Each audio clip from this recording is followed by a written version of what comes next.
환율이 계속 오를까 결국 내릴까를 주제로 한번 얘기해 보겠습니다.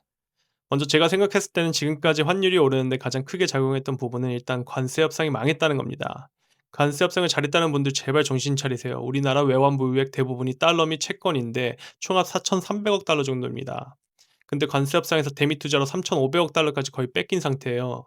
그럼 외국에서 우리나라 자본을 1,000억 달러 정도밖에 없는 걸로 보이는 겁니다.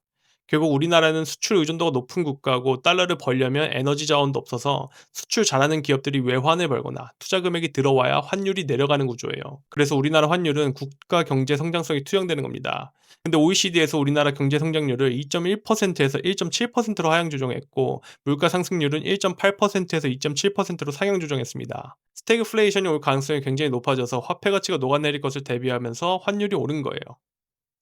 그리고 우리나라 원화는 타국에 비해 담보가 너무 약해요. 외환 보유액도 GDP 대비 22% 정도인데 예를 들어서 1억 정도 버는데 통장 잔고에 2천만 원밖에 없는 겁니다. 근데 그 1억을 버는 능력도 에너지 자원 많은 금수저처럼 임대 주고 자원 팔고 그런 느낌이 아니라 100% 노동으로 버는 능력이라서 애가 아프거나 기능을 상실하면 한순간에 가난해지는 구조인 거예요.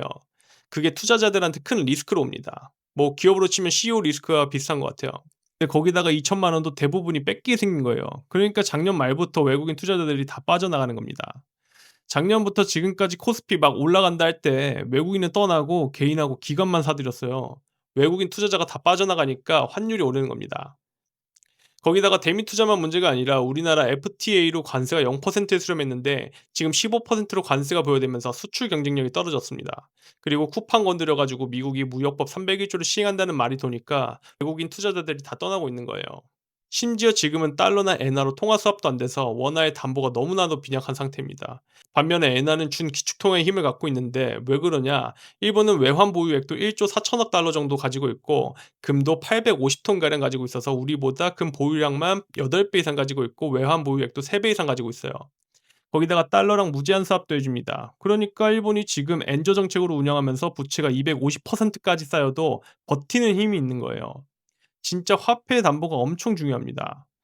유로도 유럽 경제가 좋지 않은데 유럽국 대부분의 자산의 50%에서 80%를 금으로 가지고 있고 달러 사업을 해주니까 준기축통화급으로 유지하고 있는 겁니다. 이 상태까지가 1,400원에서 1,500원까지 반영된 내용이고 이것도 국가에서 작년 말에만 34조를 태워서 누른 가격이에요. 여기에 중동 전쟁까지 터진 겁니다. 우리나라가 에너지 수입 의존도가 거의 100%로 특히 중동에서 사는 석유가 70%입니다.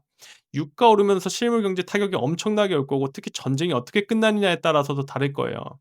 호르무즈 해협을 미국이 잘 마무리 지으면 타격이 덜할 거고 미국이 하르그 섬을 폭발시키면 석유 공급량이 확 줄기 때문에 유가는 한동안 높을 거고 그 높은 유가는 결국에 인플레이션을 유발할 겁니다. 혹은 최근 뉴스 나온 것처럼 미국이 뭐 "우리는 핵시설이랑 중국 석유 공급망 차단해서 볼장 다 봤다." 하고 빠져버리면 이게 진짜 최악입니다. 사람들은 트럼프 대통령의 잘잘못을 따지는데 일단 잘잘못을 떠나서 미국이 호르무즈 해협 통제권을 가져와야 우리가 그나마 사는 겁니다. 저는 응원해야 된다고 생각해요. 지금 잘잘못 따질 때가 아닙니다. 그나마 다행인 건 4월 1 일부터 세계 국채 지수 WGBI에 편입되면서 글로벌 펀드들은 원치 않아도 2에서 2.5% 정도 한국 국채를 담아야 됩니다. 그러면서 우리나라 장기 국채 금리가 3.8%에서 3.5%까지 하락했어요. 전쟁 이슈로 CDS 프리미엄까지 지금 엄청나게 올라왔는데 WGBI 편입되면서 어떻게 방어가 될지 좀 지켜봐야 될 것 같습니다.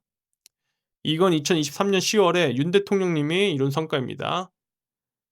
환율이 장기적으로 오를지 내릴지는 좀 더 지켜봐야 하지만 환율 방어가 될 수 있는 희망은 WGBI 편입된 내용 외로는 딱히 큰 이슈가 없는 것 같고 앞으로의 위험은 미국이 무역법 301조 관세 실행을 하느냐 마느냐, 전쟁이 어떻게 끝나냐, 그리고 파병하지 않은 국가들에 대해 기억하겠다는 트럼프 대통령의 행보가 환율이 더 오르는 트리거로 남아 있는 것 같습니다.